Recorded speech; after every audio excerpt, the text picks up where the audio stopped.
Dober večer, spoštovane dame in gospodje, spoštovani kolegi. Ogromno bi se rad zahvalil dragim kolegom in prijateljem z Oddelka za umetnostno zgodovino Filozofske fakultete v Ljubljani in še posebej Renati Novak Klemenčič za prijazno povabilo k predavanju. Posebno čast mi je, da se vpada z današnjim srečanjem profesorjev v oddelkov v Ljubljani in Zagrebu. Lepa hvala na poklic. And I'll switch to English. I have entitled this lecture Monumenti Parlanti with the intention of discussing the tradition of viewing monuments as subjects. That is, as animated beings with the ability to speak. In the second part of the lecture, I will discuss what this long tradition can represent for today's considerations of preserving cultural heritage. The title probably reminded you, as you can see on the first image, of a significant tradition that has existed in Rome for half a millennium, namely the statue parlanti. Based on a medieval interpretation of ancient monuments in Rome from around 1500 onward, the custom of giving local vernacular names to ancient statues of universal value was established. The 6 statues, Pasquino, Madama Lucrezia, Marforio, il Babuino, il Facchino, and l'Abate Luigi, mostly of ancient origin, testify to the perception, daily use, and admiration of the public in which the views of court antiquarians and erudites did not play the key role. The scope of Pasquino and il Babuino's perception is also seen in the renaming of the surrounding piazza and streets in their honor. In the European homeland of pilgrimage and tourism, Roman guides, even today, boast that the mutilated figure of Menelaus, who used to hold the body of Patroclus and became Pasquino in popular perception, began the custom of public satire called Pasquinate. In addition, even at first glance, at most of these works, one can notice the clearly visible incentive to a lack of interest in the authentic identity of the depicted figures. It is the aging, or rather the woundedness of their surface and structure, halfway between the clarity and disappearance of the original work. In the Rome of Julius II, Bramante and Cardinal Oliviero Carafa, that is, at the very beginning of the culture of collecting, classifying, interpreting, and publicly presenting ancient works, Pasquino became the bearer of a series of new meanings. Centuries before Speaker's Corner, its placement on a pedestal meant the transformation of a marginalized body into a powerful spokesperson for a section of the public, which for centuries in verse and prose had dealt with the arbitrariness of the Roman Curia and secular powers. When observing this popular travesty of the newly begun antiquarian search for truth, or rather for material evidence of the original identity of the figures, the question arises as to how ancient monuments, which Louis Cloquet called the dead at the end of the 19th century, acquired the gift of speech.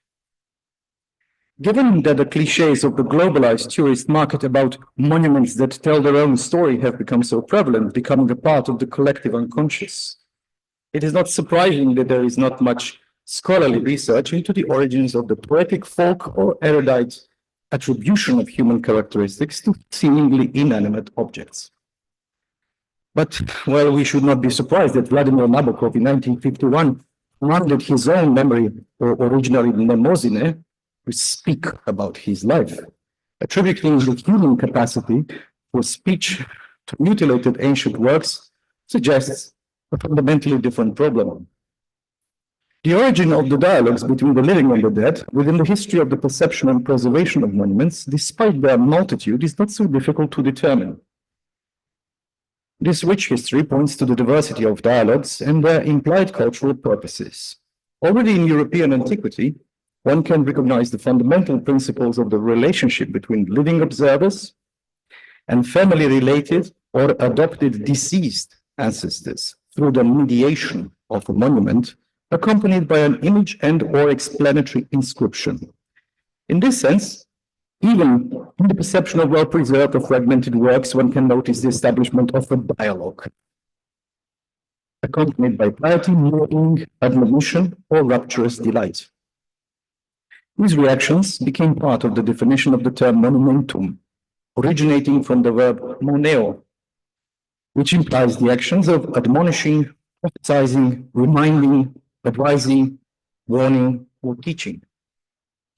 The first level of communication between the living and the dead is easiest to find on regals, aros regals, category of intentional monuments, or gewolte Denkmale. Tens of thousands of preserved tombstones, which have helped establish epigraphic discipline, testify in text and image to the fundamental purpose of monuments, the continuation of life through Aristotle's concepts of mneme and anamnesis, but also as a material or spatial mediator of these intellectual processes. Through the act of the observer that started to pause, which Leonardo Bruni supplemented at the beginning of the 15th century with a recommendation to explore and to contemplate Florence. Insistat, inquirat, contemplator. A way of connecting the past and the present was already found in antiquity. Moreover, in the first book of Cicero's Tusculan Disputations, sepulchral inscriptions also indicated the deceased gaze directed towards the future. The extent of the influence of Cicero's surviving works in post-classical Europe cannot be assessed here. However, when we apply this question to considering the perception of monument, aspects of the influence on later readers of his works may become clearer. Centuries before Petrarch's discovery of Cicero's works in Liège in 1333, the Roman writer put evidence of a developed sensitivity to the inherited material remains into the mouths of the participants in his philosophical and rhetorical discussions. Thus, at the beginning of the fifth book of his treatise, De Finibus Bonorum et Malorum, on the ends of good and evil, when describing the Curia Hostilia, we find the statement that such powers of suggestion do places possess. But then further on in the text, we come across the claim that it is a common experience that places do strongly stimulate the imagination and vivify our ideas of famous men. The words cogito and admonitio, to imagine an act of reminding, therefore, refer to a form of dialogue with the deceased. This dialogue is an indicator of the seemingly silent, yet suggestive power of the monuments and places visited, as well as the sensitivity of the visitor who recognizes and attributes commemorative values to them.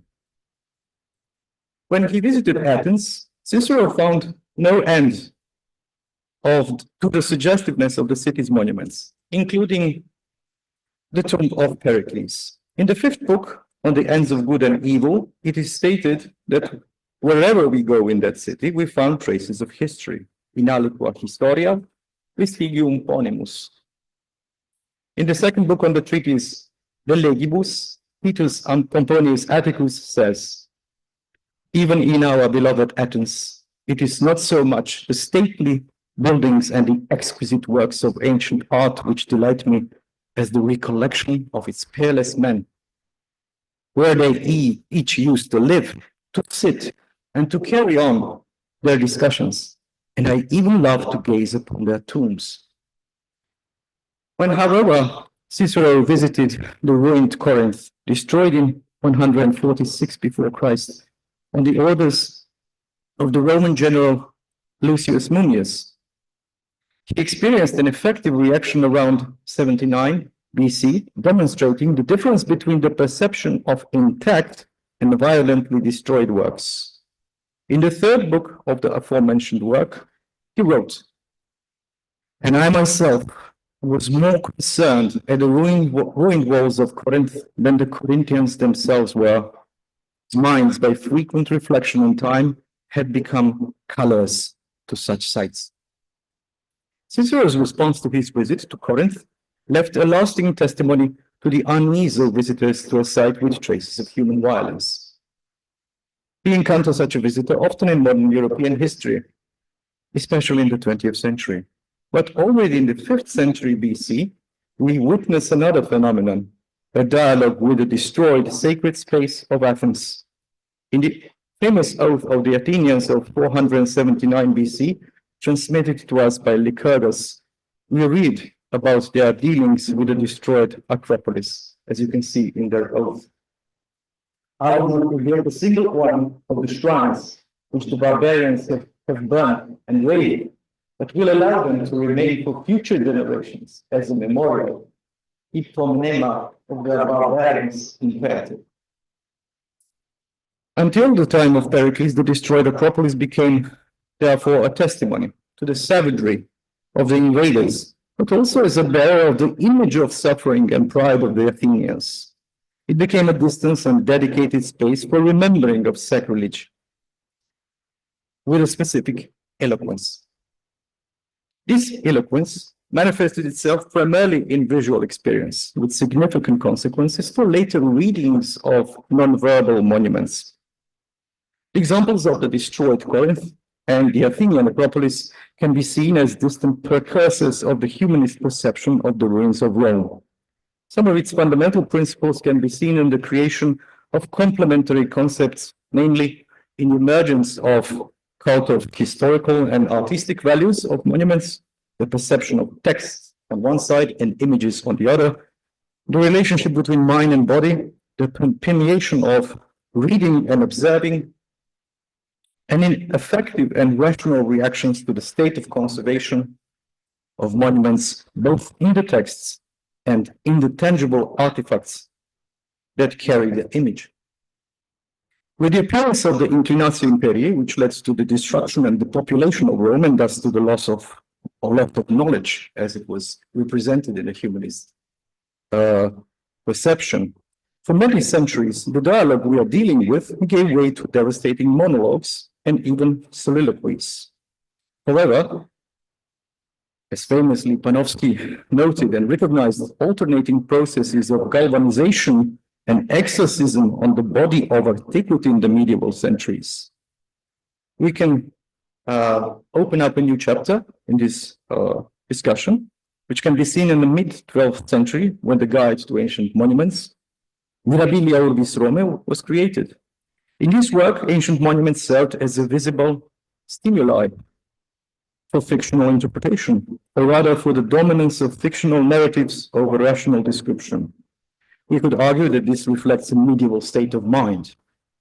But this undying tradition is still present today, as we all know it, in the narratives of tourist guides and sometimes politicians, who add imaginative supplements to the objects presented. It is without doubt, however, that in the creation of new myths that follow the direct perception of the ancient monuments of the Capitol, Lateran, Esquiline, and Vatican, there was an effort to re-establish a dialogue with the past. In addition, at the very end of Mirabilia, the author showed that the discovery of ancient works, which dominate the text, of course, also implied the activation of the senses. Therefore, the conclusion states, these and many more temples and palaces of emperors, consuls, senators, and prefects were in the time of the heaven within this Roman city, as we have read in the old chronicles and have seen with our own eyes and have heard tell of ancient men. Legimus, vidimus, audivimus. Mirabilia is a historical document of the discovery of the values of ruined Rome, but at the same time it is also a testimony to the conquest, Christianization, appropriation, domestication of the past as a still foreign body. As in the case of the fictional supplement to the observation of monuments, this construction of heritage and ancestors implied the supremacy of descendants. When Francesco Petrarca appeared in Rome in the 1330s, dialogue with ancestors began to resemble Cicero's and Atticus's tours of the Athenian monuments. Unlike the writer of Mirabilia, Petrarch was inspired by ancient monuments to evoke people from the works of Livy and Virgil. As he reminded his companion Giovanni Colonna in his famous epistle, dated around 1337, at every step there was something that excited the tongue and the soul. A city without a pope, in a desperate state of infrastructure, marked by conflicts between baronial clans, reduced to the districts of Ponte, Parione, Trastevere, and the Vatican, was filled with suggestive monuments and places from which the poet transformed the state of devastation into living scenes drawn from Roman mythology and history. This is just a part taken from his letter to Colonna, where you can see these figures of what we can see here or there, not just in space, hic et nunc, but also evocations from the past, from the written places in the texts of Livy or Virgil.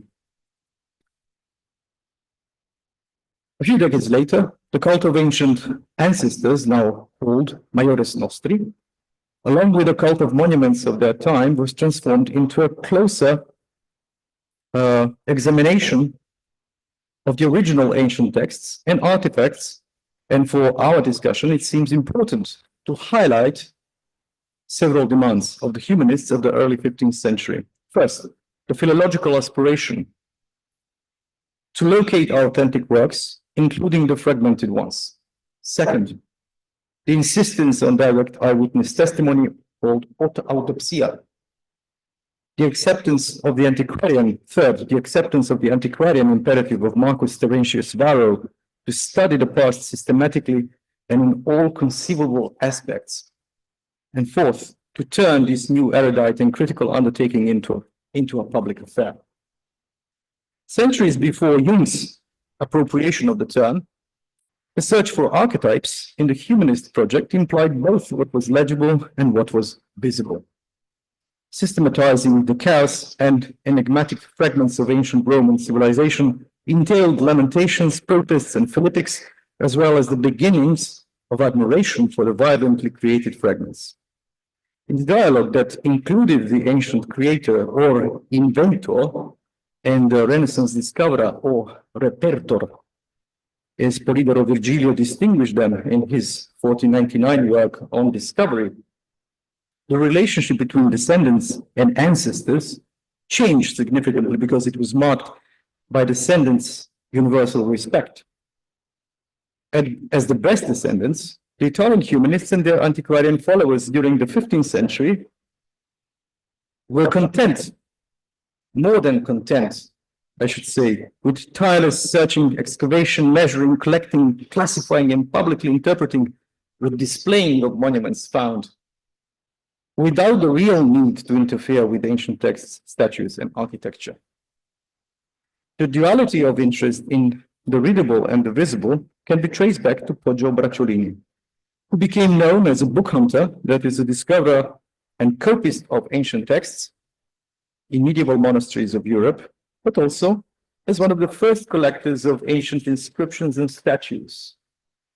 The state of perception of ancient works can be seen in his letter to Niccolò Nicoli from the 1420s, in which he wrote, "My room is crowded with marble heads, among which one is beautiful and intact. Others are without noses, but such that even a good artist would enjoy them." It is not hard to imagine the interaction between the modern observer of Poggio in his room in Valdarno and the damaged marble heads, which were the source of his, as he says, delectatio, or at Vala would maybe call it voluptas. We also witnessed the establishment of such dialogues in the understanding and description of larger spaces. The Byzantine scholar Manuel Chrysoloras wrote in his famous epistle Syncrisis to John VIII, Philologus, in 1411, that not only the integral and composed is beautiful in Rome, but even the scattered seems beautiful. This is the aesthetic of ugliness, I should say, maybe one of the first modern appearances of that. Observing ancient reliefs, furthermore, he noticed the enslaved peoples, the military leaders triumphing over them, the quadrigas, the drivers, the spearmen, the captains following them, the booty preceding them, and all this seemed alive in these images. Well, through the inscriptions, it was possible to understand what each thing represented. About 20 years later, Poggio Bracciolini, accompanied by Antonio Loschi, toured the center of Rome in their Ozium and described the city of Rome, disabitati, in his work, De Varietate Fortune.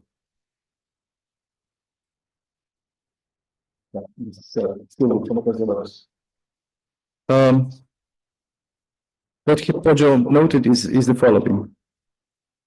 Today, these temples, mostly destroyed, are hidden in small traces. I very often go there, and in a state of amazement,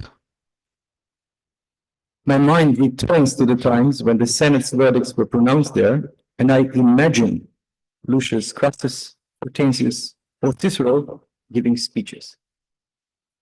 Poggio's transposition of his spirit into the past, and Chrysolorus's making the past present through the autopsy, corresponded to the rhetorical figure of prosopopeia, which had already been revived by that time.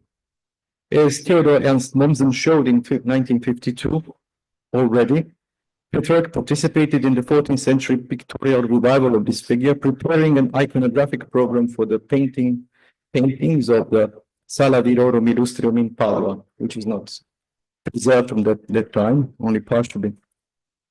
A few years later, Nikolai Rubinstein interpreted a similar painting process by Taddeo di Bartolo at the beginning of the 15th century in Palazzo Pubblico in Siena. In these pictorial explorations of anachronism, ancient orators, statesmen, and military leaders suddenly appeared on the walls of central political institutions. Dressed in medieval clothing, they were brought back to life through the power of image. As an early use of such a revival is found in 1416, on the occasion of the discovery of the complete text of Quintilian's Institutio Oratoria in the monastery library of San Galen. Poggio then reported to Guarino that among the great number of codices, he had discovered Quintilianum Comperimus. So not necessarily the manuscript of Quintilian, but the writer himself, still healthy and whole, salvum et incolumem, although completely filled with mold and dust. Witness to this discovery, Cencio de Rustici, in turn, decided to use this personification in a letter to his friend in Rome, writing, if this library could speak for itself, it would cry out loudly, do not allow me, greatest lovers of the Latin language, to be destroyed by such neglect. Grab me from this person, in whose darkness such a light of books cannot shine. Perhaps it should not be surprising that following Chrysolorus's pursuit of autopsy, the same writers of the time wrote about the body of Rome as corpse or cadaver. Poggio wrote in De Varietate Fortune that it is all the more strange to say and better to behold how the cruelty of fortune has changed the appearance and form of Rome, so that now it lies prostrate, naked and without any adornment, as a giant corpse, decayed and eaten away on all sides. Cencio de Rustici, on the other, in turn, added to the observation of this corpse the imperative of returning to life, in vitam revertantur, and resurrecting, resurgere. In addition to the artistic implementation of the project of Rinascimento dell'Antichità, since the mid-15th century, this goal was accompanied by a movement that for centuries dominated the research of ancient civilizations, namely antiquarian studies. The expansion of the cult of ancient monuments not only led to the growth of antiquarian research, the complexity of which was explained by Arnaldo Momigliano in his brilliant text in 1950, Ancient History and Antiquarian. The increase in the number of non-Italian researchers who since the end of the 15th century came from France and Germany, Low Countries, initiated a new era of integrating ancient fragments, that is, reconstructing the original appearance of ancient Rome. While the first task was handled by restorers in the service of Renaissance and Baroque pontiffs, such as Montorsoli, Cavacetti, Boscapé, and Bernini even, the second was tackled by topographers and cartographers such as Flavio Biondo, Andrea Fulvio, Mariani, Calvo, Buffalini, and Ligorio. The common feature of these antiquarian tasks, which involved acts of reconstruction, restoration, restitution, or simply, generally speaking, integration, was the deciphering of the dismembered and hidden form of ancient Rome and the restoration of the lost integrity of the individual monuments. In these actions, with successes and failures of the attempts in its history, lies the drive for descendants to act on the deeds of their ancestors, which is still present today. On the one side, then, stood Chrysoloras's and Poggio's admiration for the beauty of damaged ancient works. On the other hand, since Raphael's letter to Pope Leo X from around 1519, an almost compulsive urge to discover the original image of Rome appeared, with descriptive, archaeological, cartographic, or reconstruction methods. With the triumph of image and the refinement of graphic techniques in lavish architectural and antiquarian publications, the traditional duality of pagan and Christian Rome was transformed into a new representative division. On the one hand, the representation of the dignity of ruins and fragments, and on the other, the urge to restore fragmented monuments and to reconstruct the ancient Rome. You can see it also in Alessandro Donati's work, not just earlier 16th century Lafreri's, not Lafreri, but Diperac publications. On the one hand, so in the document Contra Devastatores Monumentorum in 1520, the members of the municipal council in Rome spoke of the strength of the spirit and power of the ancestors emanating from the monuments, which is why they had to be kept intact. In this sense, Martin van Heemskerk, in his famous drawings created in the 1530s, kept in Kupferstich Cabinet in Berlin, as you can see, different places that he visited and sketched. And Giovanni Antonio Dosio, Etienne Duperac, and Vincenzo Scamozzi, with illustrated books from the second half of the 16th century, dedicated themselves to the iconographic conservation and perpetuating the dignity of Roman ruins. In them, buildings, statues, and sites may not speak, but were instigators of a cultural obsession with Rome in its fragmentary state.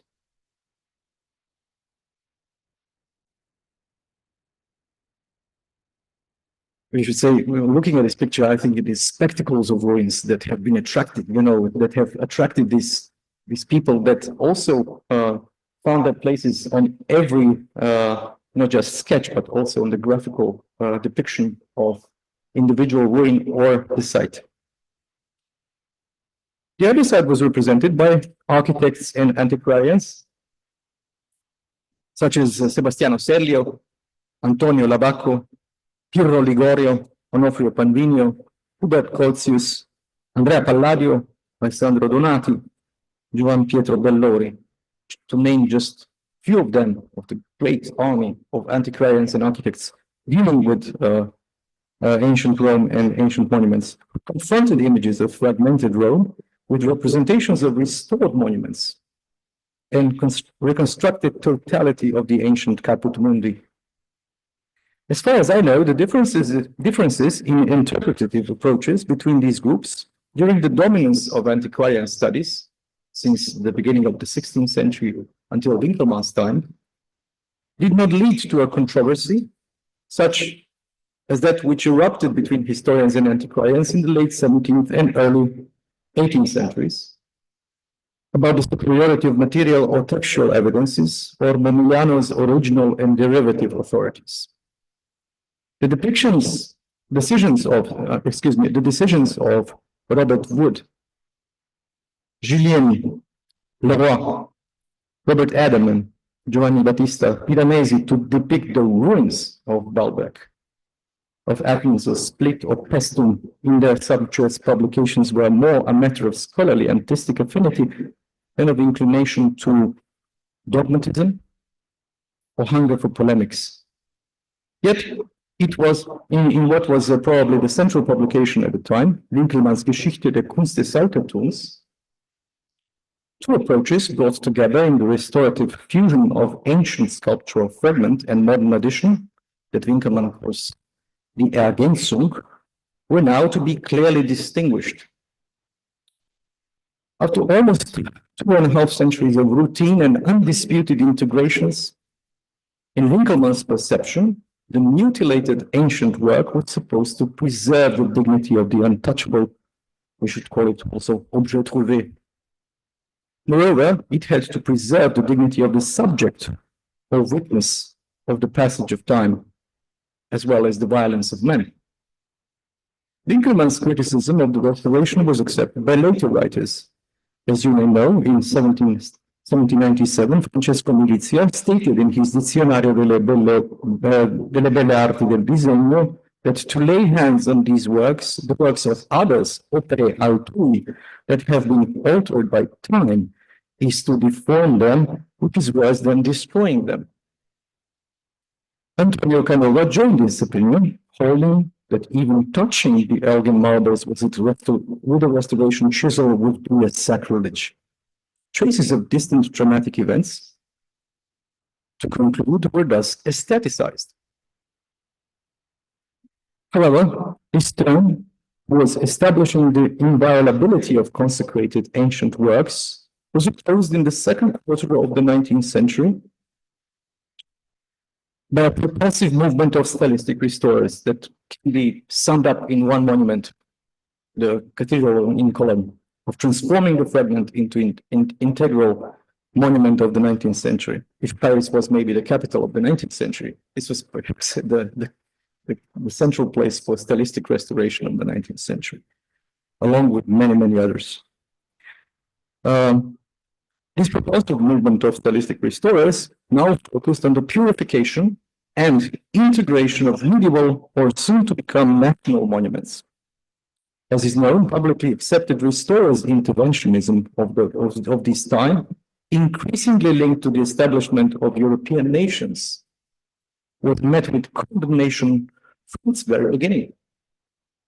Looking at these criticisms from the perspective outlined in this presentation, it can be seen that it was not just a question of the reaction of idle cabinet scholars, but of a giving of voice to the monuments threatened by, as you can see in this curious set of words, mania, fever, rabies, fanaticism, Restaurationsfieber, as Wilhelm Lipka called it in 1861 for the restoration of Munich Frauenkirche.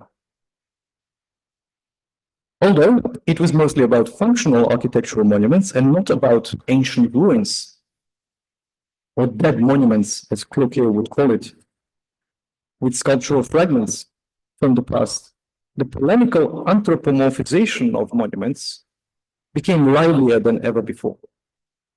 At the beginning of the European rise of stylistic restoration in 1830s and especially 1840s, which in addition to restorers and commissioners of works with grandiose reach, now included an involved general public, John Ruskin's criticism was based on the understanding and defense of the age-old value of monuments.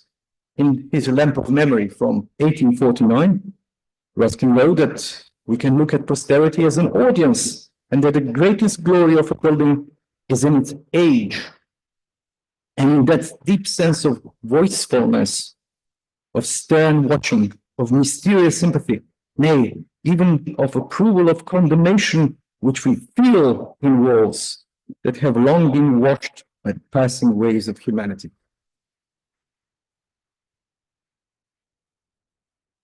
Five years later, in his famous address during the opening of the Crystal Palace in London, he addressed the temptations, as he says, of stylistic restorers to mathematically reproduce a damaged old work, instructing them very simply, leave the original fragment in the existing room unharmed. From Ruskin's circle of influence, the criticism of stylistic restoration as objectification developed into a new conservation theory. In the text, Restoration and Anti-Restoration, in a very important year for European conservation or architectural conservation, 1877, Sidney Colvin wrote that a historic building is like a living organism, naturally subject, in the course of its development, to successive modifications and adaptations of structure. This is an interesting point that starts to be used in Europe of the time, of organism, of artifacts as organisms, which have their own life, growth, changes, and even death. This Colvin's organism found its voice, however, 5 years later, and not in Britain, but in Vienna. There, in 1882, the first debate began on the acceptability for a stylistic restoration of the Riesentor at St. Stephen's Cathedral. In April of that year, famous lawyer and art historian of the first generation of the Vienna school, Gustav Haider, who was also a conservator in Zentralkommission, published his study, Saxa Locuuntur, using this proverb from antiquity, in which he advocated for the preservation of the cathedral's entrance portal in its current state against Friedrich von Schmidt's project to move this Gothic part of the entrance to the portal to open up the modern view of the older structures. At the same time, in the same April 1882, Moritz von Tausing, another exponent of this school of thinking, published his opposition to Friedrich von Schmidt's project in the famous liberal Viennese newspaper Neue Freie Presse. In the text Phylloxera Renovatrix, as he called it. Using the figure now, again, like as we could see, Cencio de Rustici at the beginning of the 15th century of Prosopopeia, it gave voice to the cathedral, which warned the restorers, if you absolutely insist on guessing and restoring, do it on a clean paper or on a model, but not on my body. I have no corpus vile for your daring experiments.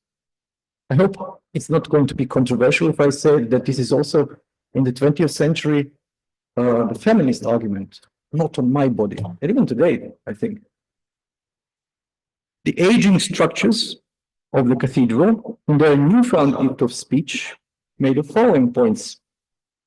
Just as one should not erase even the smallest letter from an old parchment with an old diploma and restore it according to your opinion, even less should one follow the urge to change, to remove, to replace my appearance, which bears the handwriting of your ancestors.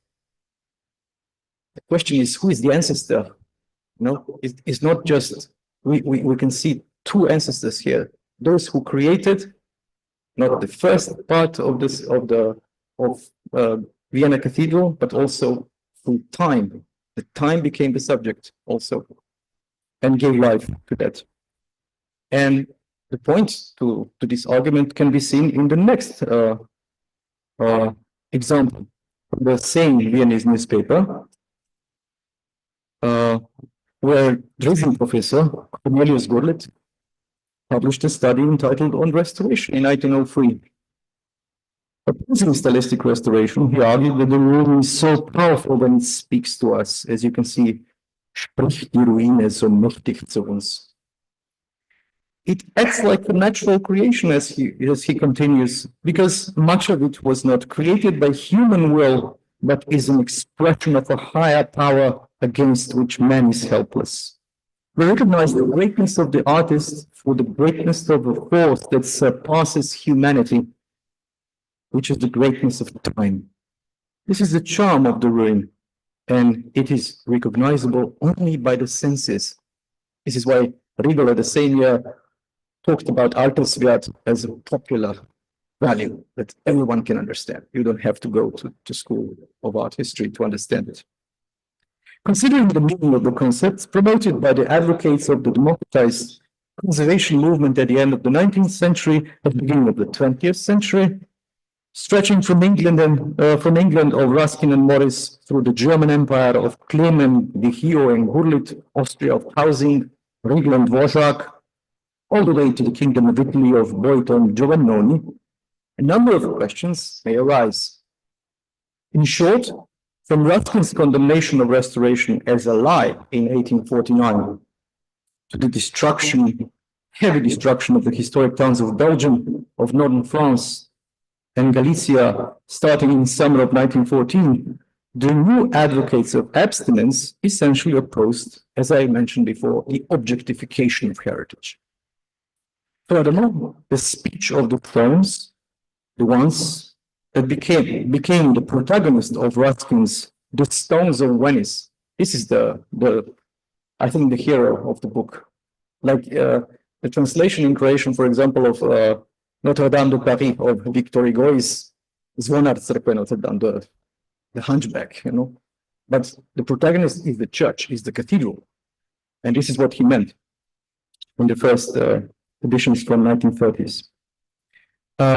So this speech of the stones, as used in the Stones of Venice by Ruskin in the 1850s, did not, as in Chrysoloras's case, imply the existence of some explanatory text that could help him see to explain what he sees from ancient inscription.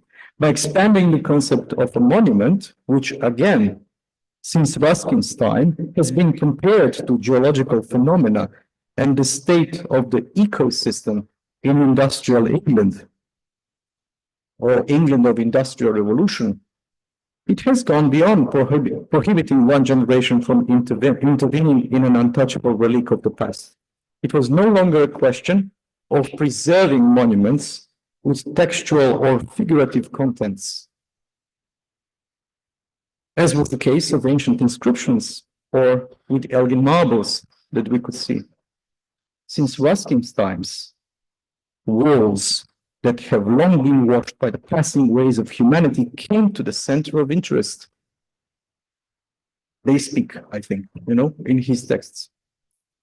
It is therefore not surprising that the defense of previously unnoticed forms and surfaces, which became attractive and beautiful with their wrinkles, cracks, even wounds, that he called Runzen, Risse and Wunden, in his famous plea for the preservation of Heidelberger Schloss, encouraged the revival of prosopopoeia. In a Europe of decades of peace, the rise of socialism, the emancipation of women at the beginning of the 20th century, and the democratization of perception that was mentioned in 1903 by Alois Riegel in his Moderne Denkmalkultus, another noticeable voice appeared, the voice of aging walls. Even the cautious Riegel indulged in prophesizing the 20th century as the century of age value in his mentioned text. The Republic of Inheritors, we could say, seemed to have reached the peak of its growth, the culmination, including Piquet's dead monuments among its inhabitants. All of these processes were permanently challenged by the devastation of the two world wars, starting in, as I said, summer 1914. Monuments and settings, the value of which had just been established and propagated, were targeted by artillery and air forces, which since this summer, mentioned summer of 1914, took into account this very intellectual achievement for the purpose of terrorizing and traumatizing entire communities. After 1918, the first era of the triumph of the reconstruction method began.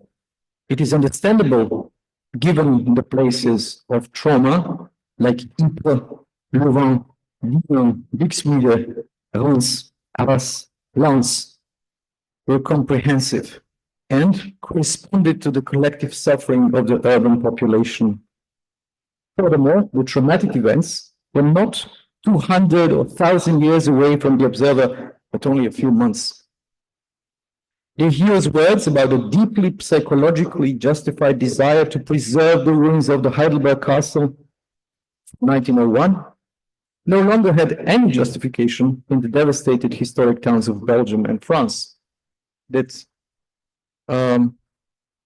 asked their citizens in their elections, political elections, to reconstruct or to conserve. Even that became the political part of their, of course, traumatized society. Now, the psychological recovery of traumatized communities, despite the suggestion by one group that existed in Ypres, like one group that Ypres, like the Acropolis, after the Persian raid that I mentioned, should be left in ruins, implied the therapeutic use of the reconstruction method instead.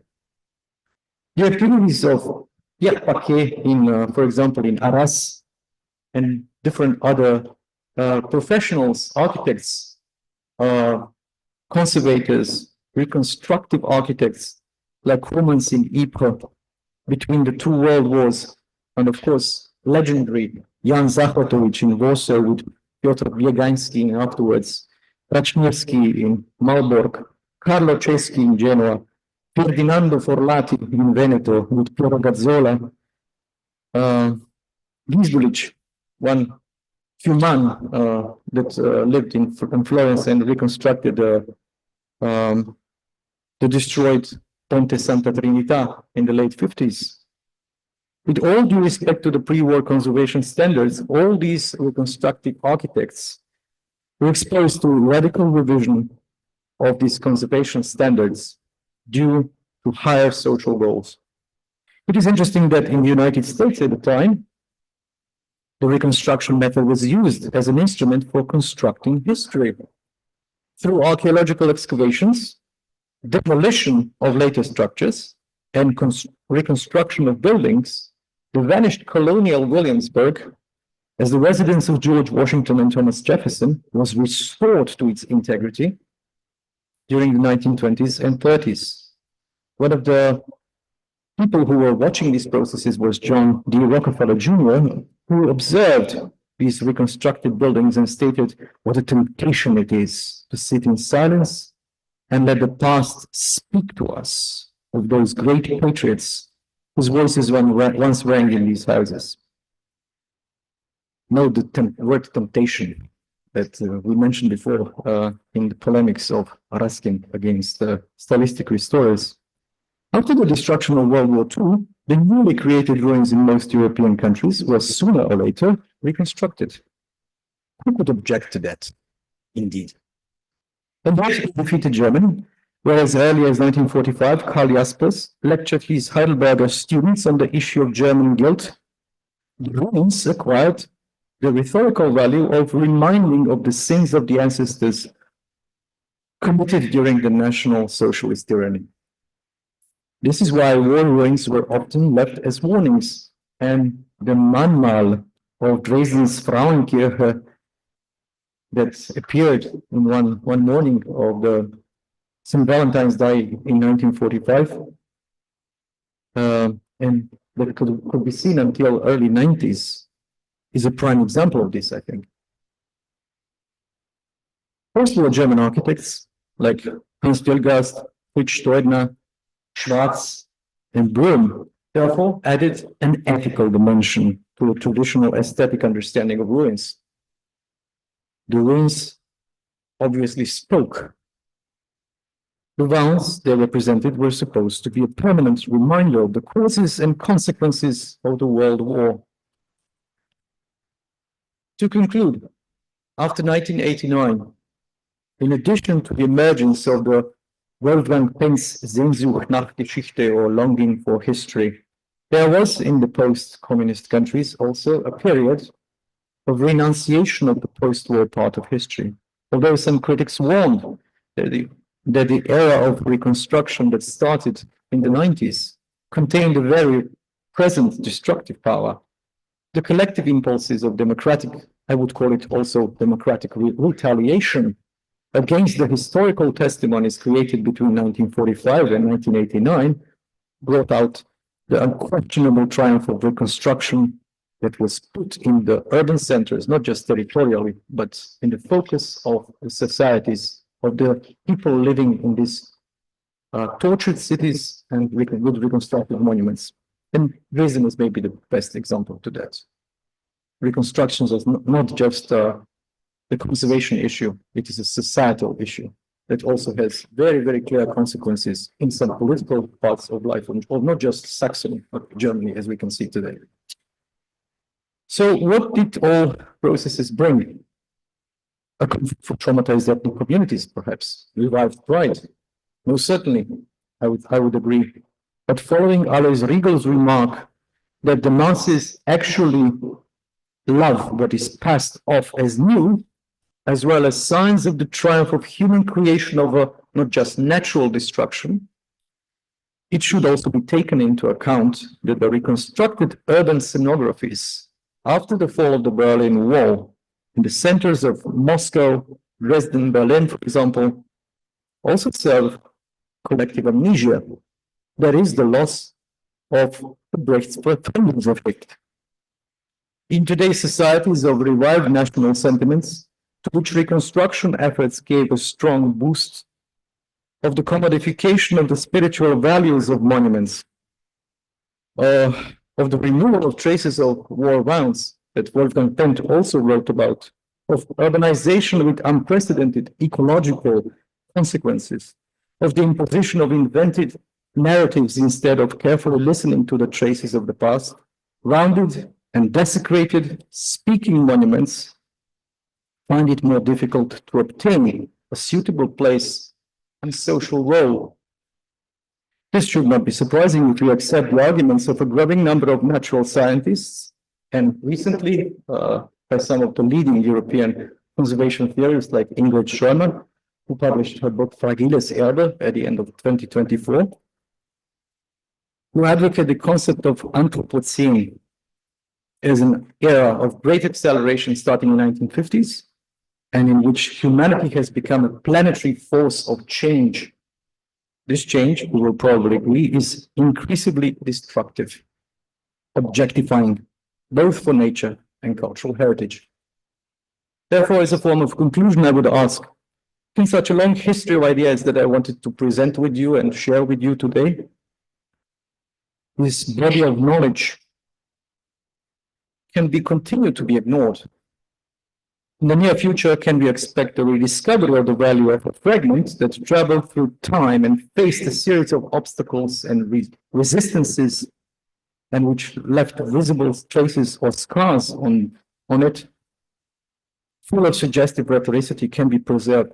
Will we find within ourselves, I think this is the most important question, the ability to recognize those voices of long-standing creations that we used to call monuments? Thank you.